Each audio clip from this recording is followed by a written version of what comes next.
Welcome, Coven members, and welcome back to another monthly wrap-up. We are doing our October wrap-up, and then at the end of the video, we're going to be going over our November TBR. How many books did you read this month? I want to say 11, but it might be 10. Whoa. How many books did you read? 4 with a DNF. I win. Dun, Well, dun, I don't know. dun. Maybe you win because you got the DNF. No. All right, you're right. That's I don't a like loss. to DNF books.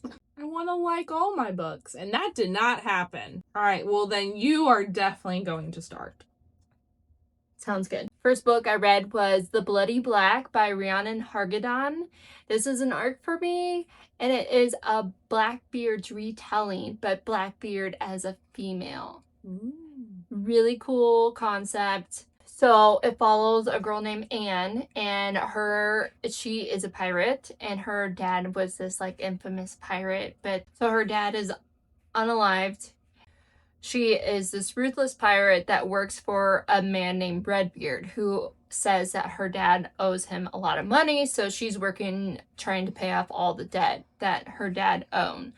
And typically she kind of takes over like all of the misfits of the pirate world and then like takes them under her wing. So one day Redbeard has her go on this mission to get this really big treasure, and she concocts this idea of like, if I get this, I can pay off all of my debts and we can be free. So then that was her plan, but that goes not the way that she expected. And then introduce the love interest, Rob. So he is like this morally gray shadow daddy pirate. I love the concept of this book. The promise of like a female Blackbeard was really cool, and it did give vibes of this strong female. So this book is a standalone, and I feel like a lot of information was packed into it, and then a lot of information was just skipped over. I think that all of the betrayals that she went through and her growth from it was just wasn't there and just cut out, which I understand because it's a standalone. And that's where it just lost its mark for me. It's just, I wish I would have learned more about her and her becoming like this more ruthless pirate. Unfortunately, I did DNF our book club book of this month, which was Long Live Evil by Sarah Reese Brennan. I got 54% through. That is, you trucked through a lot. Yeah, yes. The concept is that this woman named Ray, she is diagnosed with cancer, and she's about to lose her battle with cancer. But as she's in the hospital, her sister is reading her this book series, and it's a fantasy series with multiple books in it. And it's something that is a fond memory of her and her sister, like, and it's kind of helping her get through her treatment. Well, then this random woman pops up in the hospital room, and she's like, hey, you know this magical world that your sister reads, to you? If you go and find this flower within 24 hours, you're going to wake up cancer-free and you're going to survive. But if you don't find this flower, you're going to die tonight. What is with you and books of people having to find flowers? I don't know. I don't know. It's a thing, I guess. I mean, this was our book club book, so you didn't specifically pick this one. Correct. But they have been finding you. They have been finding me. And one of them was one of the best books I've read this year, and the other one, not so much. Yeah. This was my main problem with this book and why I decided to DNF. So she decides to try to find the flower. And so she gets plopped into this fantasy world.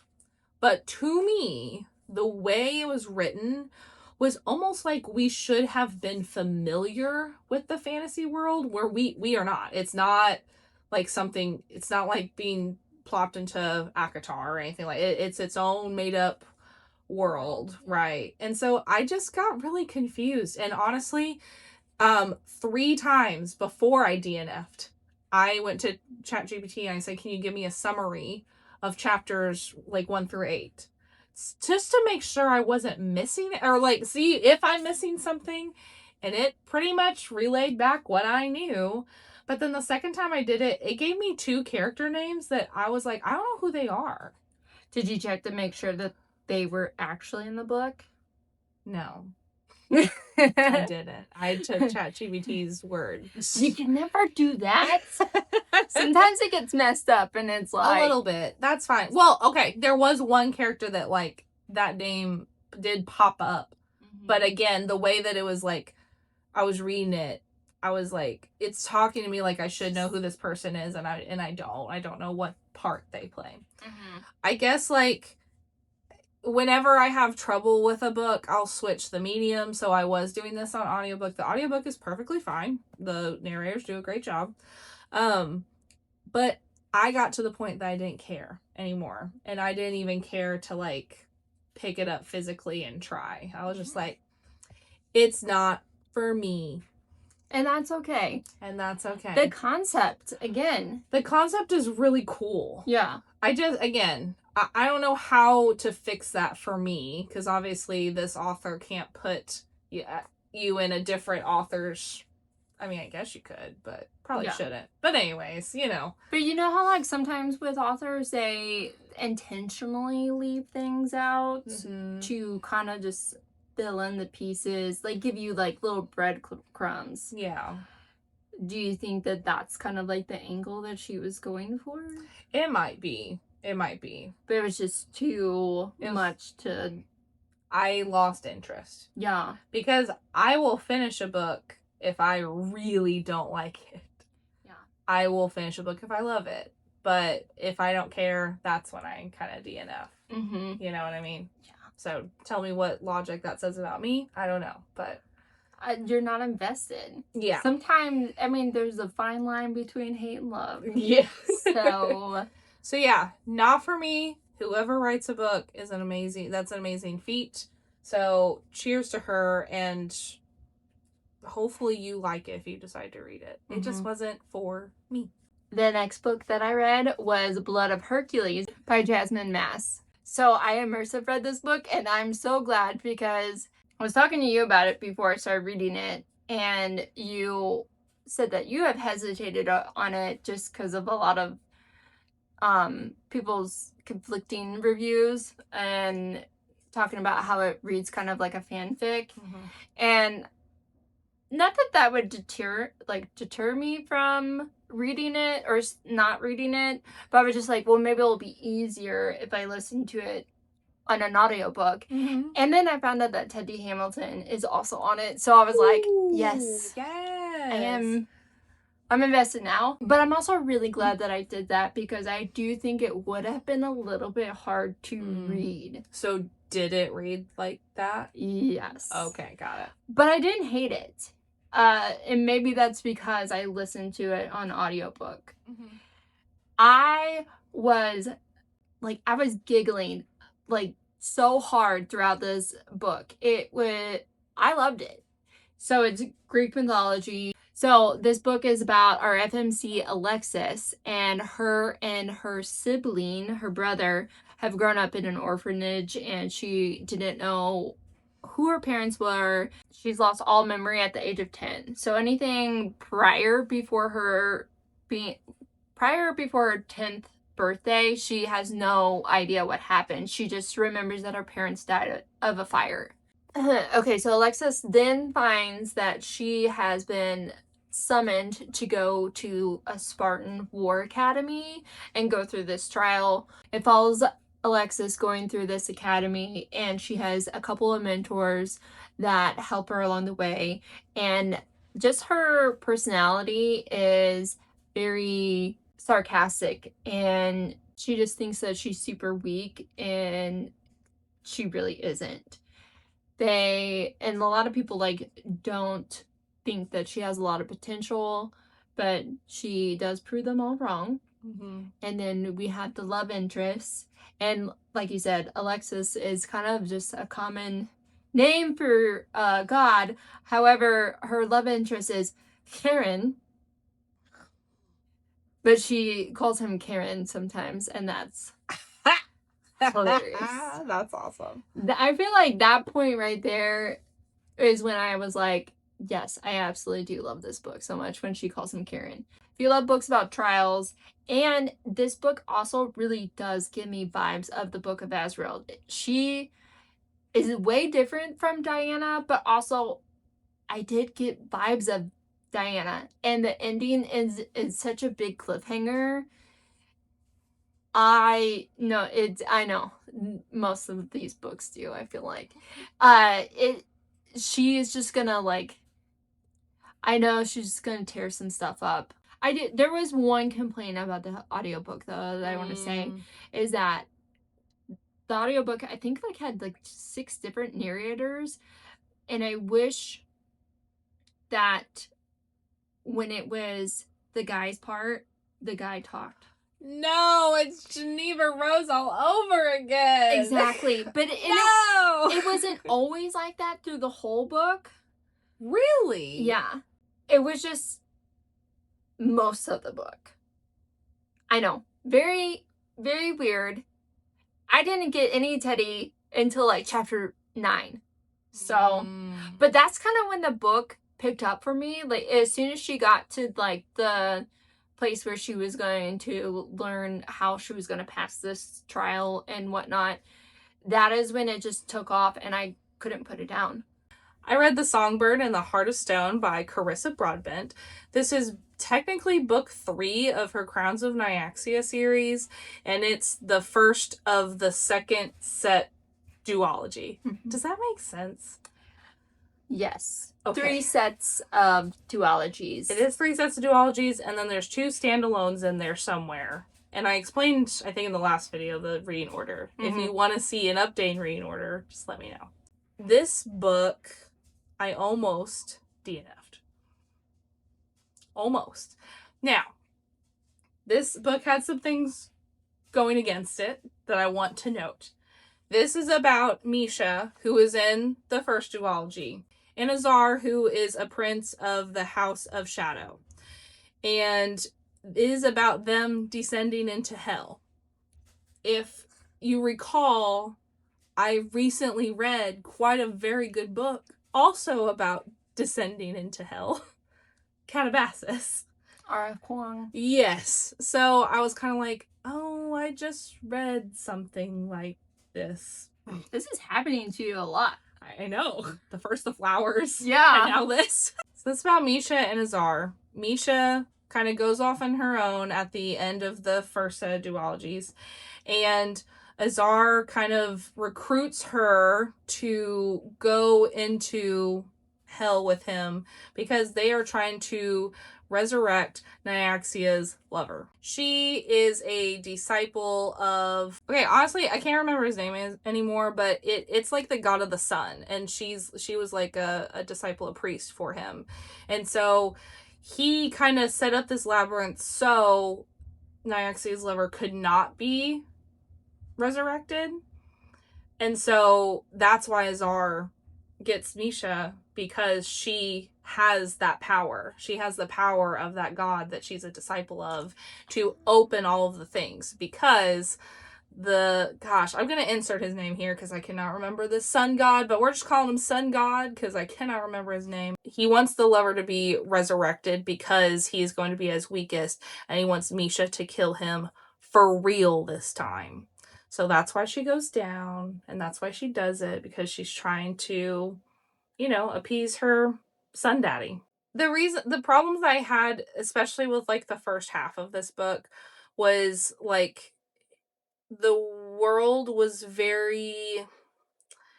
trying to be fleshed out, but to me, in my mind, it just kind of ended up being like a gray blob. And that part is a me thing. I will say that because that's 100% a me thing. But then things became a little too convenient. And that's where I was kind of like, there's like basically this house that like Azar is kind of like built, and it just kind of pops up at the most convenient times. And I was just kind of like, it's like they go to a new circle, they get attacked, this house pops up. They go this circle, they get attacked, house pops up. The same thing kind of happened. But then we got to like the second half of the book, and then that kind of repetitive motion kind of stopped, and then it got more into the plot, and then I was here for it more so. Yeah. So it really picked back up. The ending of it also was shocking. I never know how a Carissa Broadbent book is going to end. I never know how it's going to end. I feel like it always, I have something in my mind of how it's going to, and then she does something different. Yes. And I love how she writes men. I just feel like sometimes these shadow daddies, these moral gray characters are very cookie cutter. And like these still fit into that mold, but like I just feel they feel very real to me. I just like how she writes them. I agree with that. I also disagree because I like the men that are written that like you just would never, you'll never find them in real life. They don't exist, like a Rosand or a Rowan. I get that too, for sure. So Sam Keel. Yes. So that was the first one, and I went ahead and I read the second one. This is The Fallen and the Kiss of Dusk. So this is the conclusion of the duology with Misha and Azar, and this book was a lot more solid. I felt like it was very good. I love the relationships. I love the character growth. This follows the consequences of that crazy ending that I did not expect of the first book. Do you feel like her duologies like wrap up nicely? Yes. So whenever I finished the first set of duologies, I was kind of like, I'm going to wait till the next set of duologies come out, which I kind of did. This book kind of reminded me like, oh yeah, I liked that series. So then I went and read the standalones. They like reinvigorated me, and then I'm here. And so, but now that I've finished this and stuff, The Lion and the Deathless Dark was announced for August of next year. I think I'm going to go ahead and read it. I'm not going to wait for the second book to come out. I'm most excited about that duology. I think maybe I'm just waiting until that comes out to just power through them all. Yeah. I don't blame you. I mean, it'd be good. Yeah. So, because you're at the spot where you will start with 6 Scorched Roses. I'll probably have to read the first one again. Yeah. So, and there is something that happens in this book that kind of redeemed the ending of book 1 for me. Oh. Yeah. I like the ending of book 1 though. I am definitely more at peace with it. Than I originally was. The only kind of like character complaint I have is that Misha is supposed to be kind of like this bright, bubbly character. I do feel like we lose a little bit of that, but also like she's in hell for most of this book, literally. So like you can't really blame a girl. How happy can you be? Yeah, but so much character growth with her and Azar. My next arc was Claimed by Her Monsters by Lexi Davis. This was a spooky Halloween Why Choose novella. So, quick read. This follows Madison. She was also an orphan. The orphanage found her only traceable family was like this long distance relative to her father. So he comes and picks her up and takes her under his wing. If you get, you know what I mean. Yeah, I get it. Okay. So he takes her back to his mansion, this huge house, and he has some friends over, and they kind of play like a little game night. And then she finds out some secrets, and then it is the night of her birthday when they're having this game night, and she finds out that she is either going to destroy herself and everyone in the vicinity, or decide to have a gangbang with some supernatural friends of hers. Yeah. Quite the choice. Like, this novella had a lot of potential. Thought the idea of it was super cute, but I do feel like novellas should be like kind of like a piece of a story, like something that like was left out this kind of felt like the start of a new book that was just Mm. rushed, and then a lot of decisions made that didn't make a lot of sense to me. So I only gave it 2 stars because I do think that, like, if it was made into a series or, like, just a standalone, not just a novella, or if she does make it into a series, it would have a lot of potential because it was cute, but it was just rushed. Next book I read was Bride by Ali Hazelwood and Preparation for Mate. I'm so happy you read this. Why did I wait so long? I think it was just because I am not the biggest romance girly, but this was like a really great blend of like fantasy and romance. Mhm. Like a true romance, not a romantasy. Fantasy romance. Yeah. It was really a romance book with just like a little spin-off of fantasy with vampires and werewolves. Mm-hmm. Follows Misery, who is a vampire, and her father makes a deal or a bargain. What? Yeah. Makes A political trade. Yeah, makes a political trade with the werewolves so they will like not fight over. They won't cause a war. Anyway, so it's Misery for what she thinks is their alpha's mate. And so Misery has to go and live with the werewolves, and then vice versa with the werewolf go lives with the vampires. I am fascinated by how well like Misery just kind of like entwined her world into the werewolf society, although she had like a secret agenda to find her friend who went missing, who she also thought was a human because she was kind of outcasted to the human lands. And so she's always kind of been this outcast, but she just fit in so well with the werewolves, even though they were like very hesitant about her. I it was so good. I was laughing, dying, and Anna coming up to Misery whenever she's like sleeping in the closet because she's a vampire, right? And she's like, "Can I braid your hair?" And she's like, "Absolutely not." And then like next thing later, she's like got braids all in her hair. I am like, she comes off as this, you know, really strong, tough woman, and then but she's got a heart for a vampire. Mm-hmm. It was cute and fun, and I liked it a lot. I read Alchemy of Secrets by Stephanie Garber. If you would like a full spoiler review of this book, you can go to our other video, our Stephanie Garber vlog, because we went and saw her. We had such a good time. We went book shopping all day and then went and saw her, and she was super nice and friendly, and she signed our books for us. Author events are just always the best with our best friends. Unfortunately, I did not really enjoy this book. And this book has to deal with the devil, so you've like There's a theme. I mean, it is October, so Yeah. But generally what this book is about, it is Stephanie Garber's first adult novel, and it is definitely kind of like retro Hollywood glam vibes for sure. I love that. Yeah.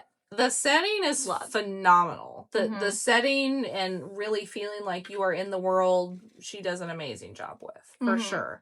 But it's about this woman named Holland, and she is a PhD student, but she is definitely like into myths and legends. Her dad would always like kind of send her on like these treasure hunts. That was something that she really remembered about him. So she is in this class called Folklore 517, which is a class that is not on the registry. You can't like sign up for it. You have to find this class. And once you find it, then you enroll in it, and then it magically shows up on your transcript. Why would anybody go searching for classes? I mean, I get it if you were like, I mean, I'm really nerdy, but like, I'm not that nerdy. I'm not going to go out and look for extra classes. Well, so this class is about myths and legends in the area. And Holland has some ulterior motives because she believes that one of these myths that she wants to learn more about is the reason behind all of these Hollywood killings, including her parents. Okay, hold on. I do have a question. Yes. How did she find out about this class? I don't know. It might be in there, and I don't remember. Or it might be a plot hole. It might be a plot hole. I just know she talked about, like, it was this magical thing that you had to search for on your own, and But how would you know how to search for it if you didn't know about it? she is dating this new guy, and she has a sister named January. And January's like, "Are you sure this guy's, like, good for you? Like, you always try to go for the cookie cutter guys, but you need someone that's going to show you some adventure and stuff." And she's like, "No, I really like him." Well, guess what? She meets a shadow daddy. No. A sun daddy. No, not this one. So it ends up that he is actually spying on her. Ew. Yeah, I know. Not cool. Like, but she doesn't know for who. The main legend that she's interested in is if you go to this place and you buy the devil a sidecar, which is a drink. I knew that. How did you not know that?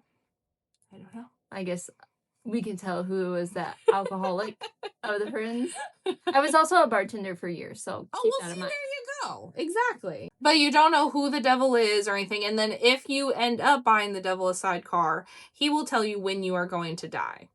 And so she finds the devil, and he's like, "Hey, you're going to die at 11:59 on Halloween night," which is, it's October 31st. So, like, pretty dang soon. And then there's this whole thing about this banker shows up at her house, and he's like, "Hey, there's a safety deposit box that your dad left you. You need to go and, like, get it." She's like, "Okay, I guess." And then she meets a bunch of random dudes that's like, "No, go do this. Yes, go do that. He's the liar. No, he's the liar. No, I'm the liar." And it's a jumbly, confusing situation. I am confusion as of right now. Yeah. And this book is short. It's like right at the 300 mark. Literally about ready to say that. You just dumped so much stuff at me. And I'm like, this book is like this. Yeah. She's tiny. And this is the first book in a series. There is going to be more books. January's mentioned a bazillion times, and January has one phone conversation at the beginning of the book. She's not in the book, really. She's just talked about. Again, all of these, there's 4 men that Holland comes in contact with, and all of them have lied to her in some capacity. And almost all of them have some connection to January. January was just getting around. I guess. I don't know. Yeah. And they're searching for this thing called the alchemical heart, and it's a magic item that can either destroy all of magic and be used for evil, or can be used for good. Just still going on telling me new things. Okay, question is, are you going to continue the series or not? No, I'm done. Just not my favorite. It was very clunky and choppy, and like you said, there's just so much information, and like not really much gets resolved. The bit of plot that we are focused on that does get resolved kind of happens in a way that was not my favorite. I was kind of like, and Holland is presented as like a very intelligent person, and I feel like she makes really stupid decisions. Maybe she was just scared because she was gonna die. I probably wouldn't make decisions that would help me increase that likelihood, but yep. You never know until you're there. You never know. So, do not recommend. If you like this book, I'm glad you like this book, but it's just not for me. All right, the next books that I want to talk about are it's part of a series. The second book was actually an arc for me, so obviously I had to read the first one, so I knew what was going on with the second one. Yeah. The first book is called The Elf Witch, and the second book was The Serpent Prince by Jacqueline Gilmore. Now, this book is about witches, and it follows a girl named Amani. The first book, I started listening to it, and I was doing a Lego when I was building a Lego when I was listening to it. I got into like 2 chapters, and it was so complex and so much of an info dump that I was like, I have no idea what was just said. And I've listened to 30 minutes of this. Yeah. So I was like, I can't do this right now.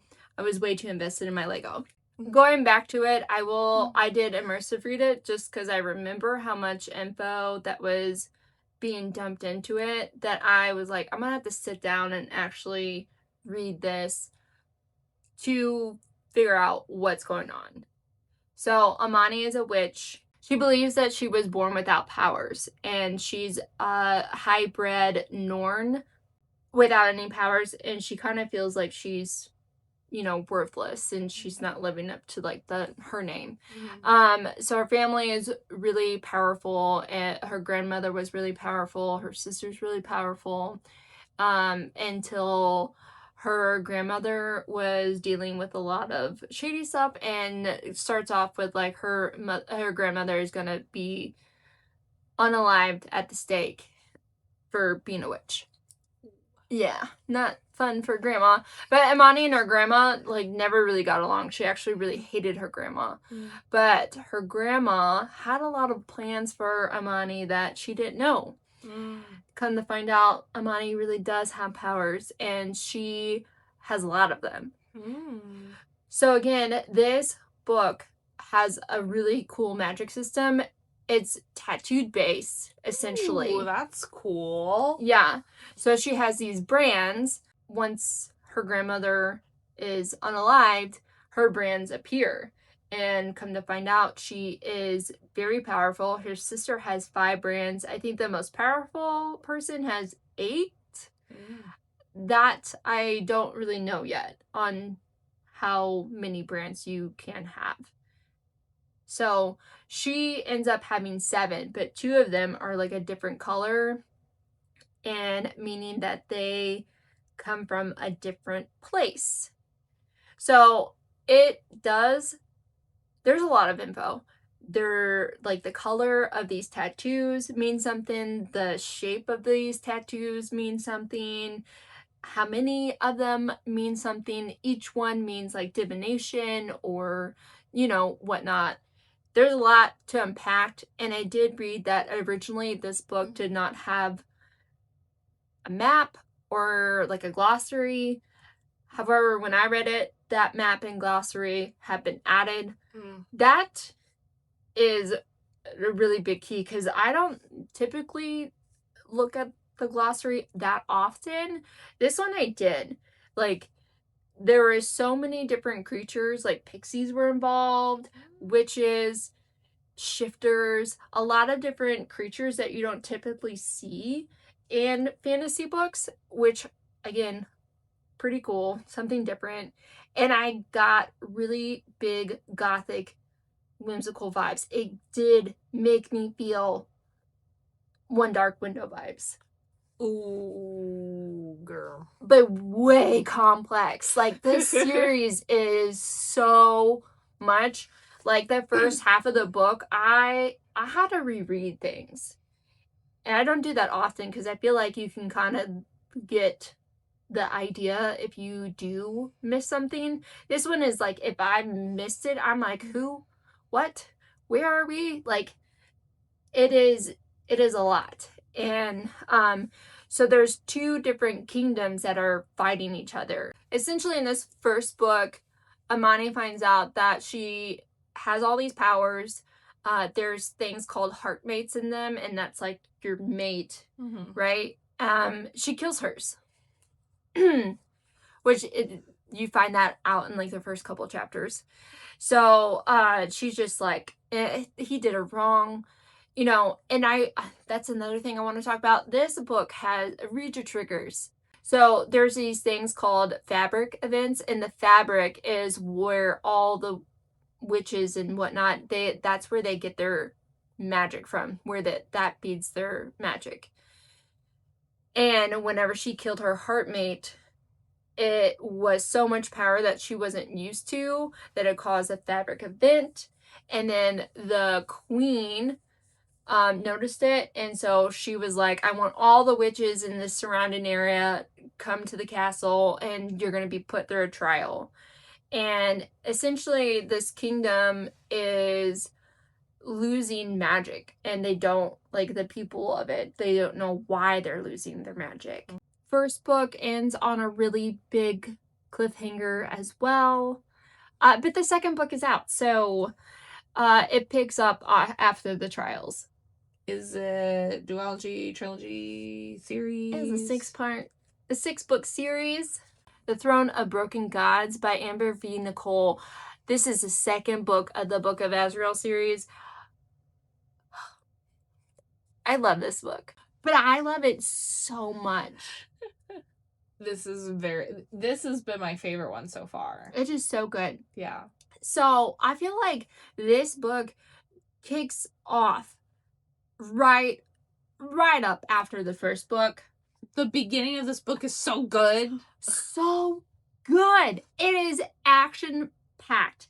And I do feel like the middle kind of slowed down, which was fine. I enjoyed that. The first part was a lot. I needed to process.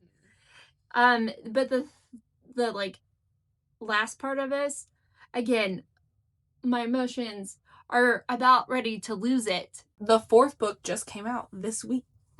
On Tuesday. October 28th. Yeah. Dun, dun, dun.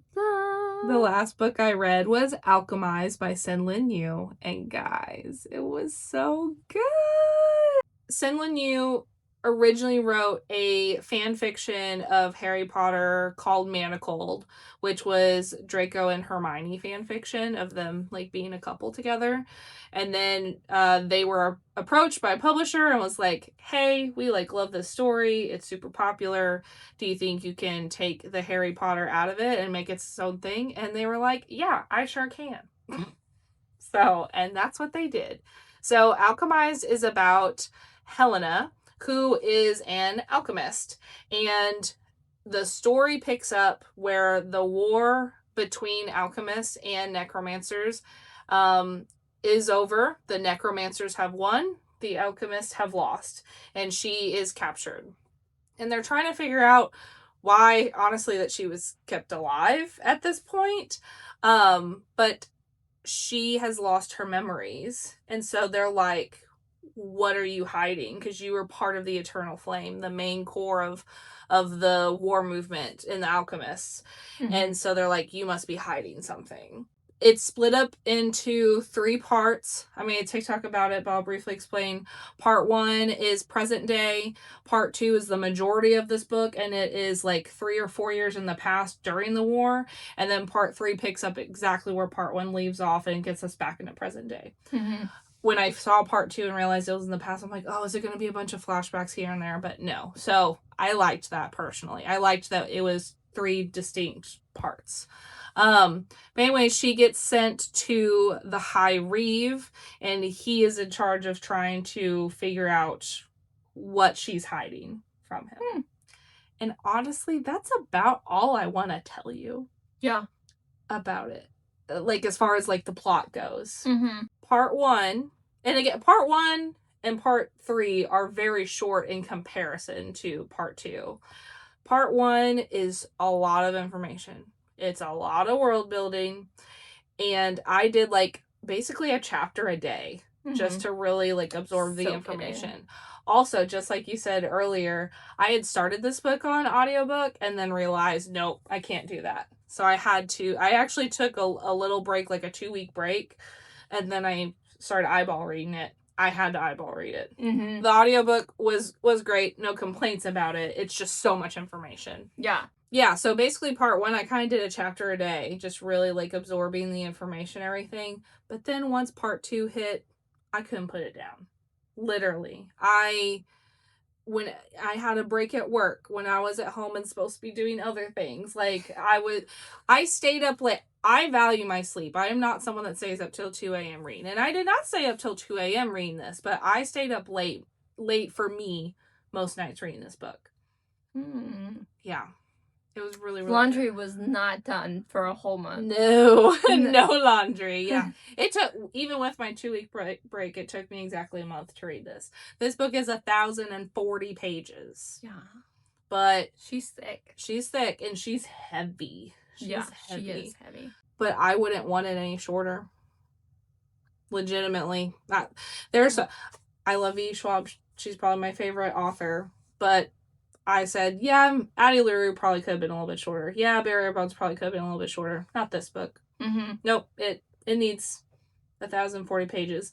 And the last line of this book makes you want to, like, throw it across the room and then, like, go and grab it and give it a hug.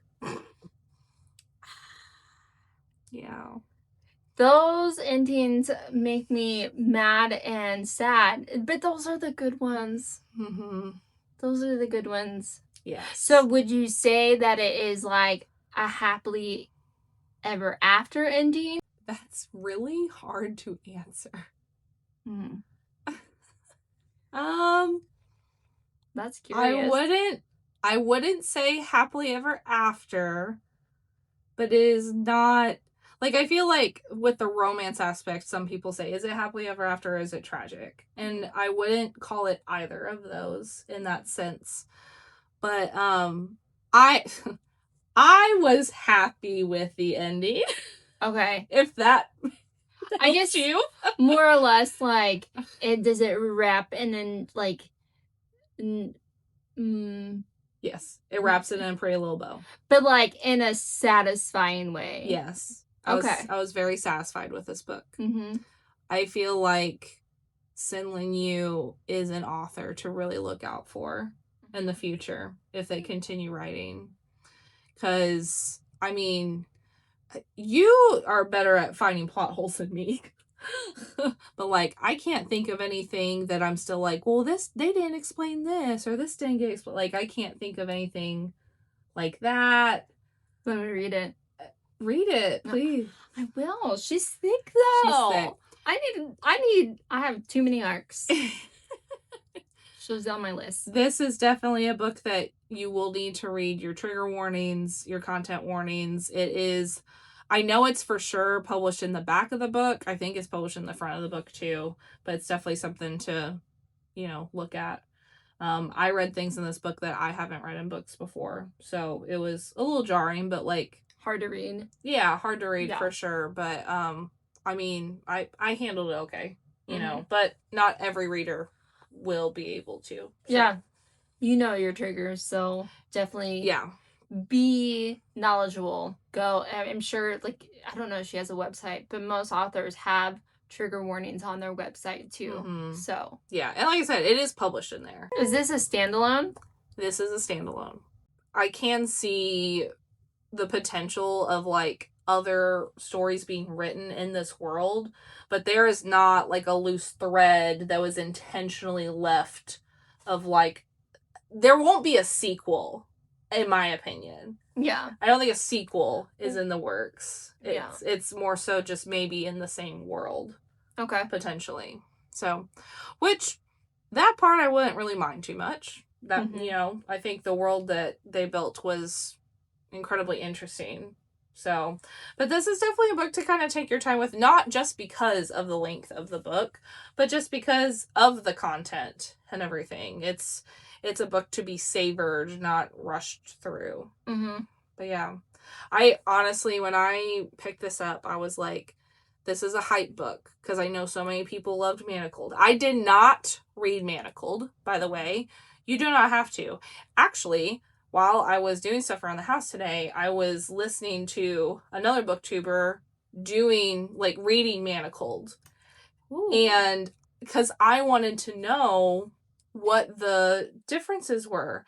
And the high points that they were talking about was the same high points here. Mm-hmm. So I do feel, I'm not the expert because I haven't read both, but I do feel like truly Sin Yu just took the Harry Potter out and put the alchemized and necromancer in. This book was it surprised me. Again, I kind of thought it would be all hype, and as I got done with part 2, I was like, oh my gosh, this is a 5-star read. Holy crap. It depends on how part 3 goes out. And then I can see where some people would, like, lose some stars or not enjoy how it ends. Mm-hmm. But to me, it was very refreshing and still impactful Mm-hmm. I think the way that I described it in my review on Fable was that part 3 is a decrescendo of everything that we've endured. And I don't know. To me, that's the best way to explain it without like spoiling anything. Mm-hmm. So yeah, it's part 3 is not like the final battle scene that you kind of like expect, but like I've really liked how it was set up. I like books that are different from the stuff that we kind of get all the time from fantasy books, Mm-hmm. which I don't hate those, obviously, but it is nice to get something new and refreshing. Mm-hmm. So, yeah. The next book I'm going to talk about is Daughter of the Fae by A.L. Gar. This is also an arc. This follows Sozie and her best friend, Trish. Trish. Triss. Triss. Triss? Triss. I said it right? No. Triss? Yes. This follows Sozie and her best friend, Triss. I Yeah. did it. Okay. All right. So Sozie is an investigator, and her best friend, Triss, is the cameraman. And they kind of live in like the lower end of like I would say like a major city. So they investigate a lot of crimes, and they're really good at their jobs. They just seem to know where things are at. Come to find out, Sozie, she's not just a regular human, she is actually Fae. She's half Fae. Wow. Yep. And why she's so good at her job is because her power is persuasion. Like, like, people just want to tell her stuff, which works out great when you're an investigator and you want to know things. So she finds out that she is a fae because her mother tells her that her supposed father, she's known her whole life, is actually not her real dad. Her real dad has been captured. Dun dun dun. Wow. And they must go and find out what happened to him because she is really good at her job and can find out anything. Mm-hmm.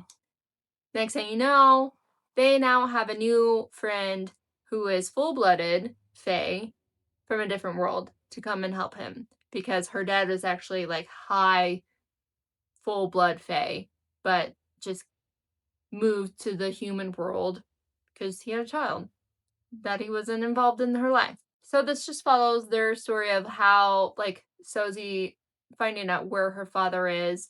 Triss also finds out some very interesting news along the way as well. Just a lot of secrets. This world gave me big dystopian vibes. I would also say that this gave me vibes of Crescent City almost. Ooh. Yeah, it was fun.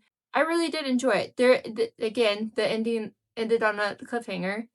I'm really excited to read what continues on with Sozie after this adventure. If you like Friends and Lovers, because Sozie and Triss, Sozie and Trish, Triss. I can't say it. Sozie and Trish. Triss. How can I? Yeah, I don't remember what else I was gonna say. Sorry. I can't say his name. Another arc that I read was A Tempest of Ravens by E.A. Bard. This book, again, is about witches. Witches were a big theme of October for me. It's a good time to read about witches. I agree. You got a lot of hell. I got a lot of witches. Perfect. Yeah. Again, this book gave me vibes of One Dark Window, but not, it didn't hit like the other one. Again, the concept was really cool. Different sort of magic system. She is a witch, and the witches are people are very scared of them. So a lot of bad things follow her around. A lot of ravens follow her around. So she thinks that she's cursed, and come to find out, she's not cursed. She's actually a pretty strong witch that going through a lot. So her brothers are involved in their world is involved in a war, and her older brother, who is actually the youngest brother, is what they call a chieftain of their country, and the oldest brother, he's a bastard. He didn't get the chieftain title, which obviously makes him a little bit bitter. And he's always looked out for Maeve. So Beric has always been jealous of his younger brother for getting the chieftain, but he appears to be a good brother, but sometimes not always. One day, whenever Maeve has been kind of taken over by the townspeople, and they're gonna burn her at the stake, right? They're gonna unalive her at the pyre. And this two cattle farmers that are trying to sell cows to the town, they come up and they save her. And this is where I feel like Insta-lust is just not for me. It's like, you barely know this man. How do you love him? Like, that's where it falls flat for me. The whole concept of the ravens and her controlling them is a really cool concept, I think, that you don't really see too often. It is love plot heavy. And when it's insta-lust, when I'm like, girl, you just met him yesterday and you already love him? Methinks not. Yeah, I mean, it's a witchy historical fiction fantasy. So it is, if you like historical fiction, I think you'll be really obsessed with this book. And I do like historical fiction, but I don't like insta-lust. I'm sorry. I need a little bit of tension. This is our November TBR. Woohoo! Woo! You better go first because you have more than me. Yeah, I do have a couple arcs. First up, I have Seraph's Tears by Anna Evernight. I plan on reading Grim and Oro by Alex Astor in preparation for Crown Tide. In case you didn't know, this is a flip book, which I'm super excited about. It's so pretty. It is an absolute gorgeous book. So I don't think this is necessary to read, but this is just Grim and Oro's perspective. This is Oro. Yes. This is Grim. Thank you. Yeah, I just want to read it before Crown Tide comes out in December. So let's go. This next arc that I have is All the Rules I Break by Sable Hellebore. We will both be reading A Treachery of Swans by A.B. Poranek because it is our book club book of the month. So if you would like to read along with us, please join our Fable. You can go chapter by chapter and post your thoughts. That way you don't get spoiled, but you still get to talk about the book. I'm super excited because number one, this was my suggestion and it got picked. But two, because this is the only other book that A.B. Poranek has published. And the first one was Where the Dark Stands Still, which is one of my top reads of the year. So I'm super excited to read it. Next book I plan to read is Heavenly Bodies by Amani Ariu. I'm really excited about this book because I am wanting to read it before the second book that comes out in November. I have another arc, The Midnight Sovereign by K.N. Murphy. We both plan on reading Brimstone by Callie Hart, which is the sequel to Quicksilver. I'm very, very excited for it. I didn't do the audiobook the first time because the audiobook came later. This time I think I'm going to do the audiobook because I've heard nothing but great things about it. I have another arc. Are you surprised? Shocked. The Curse Between Us by Tiffany Dawn. Again, guess what? I have another arc. Empire of the Hanging Swords by R.R. Egal. Last but not least, I have Dawn of the Curse Queen by Amber V. Nicole. And then we both have The Wrath of the Fallen by Amber V. Nicole.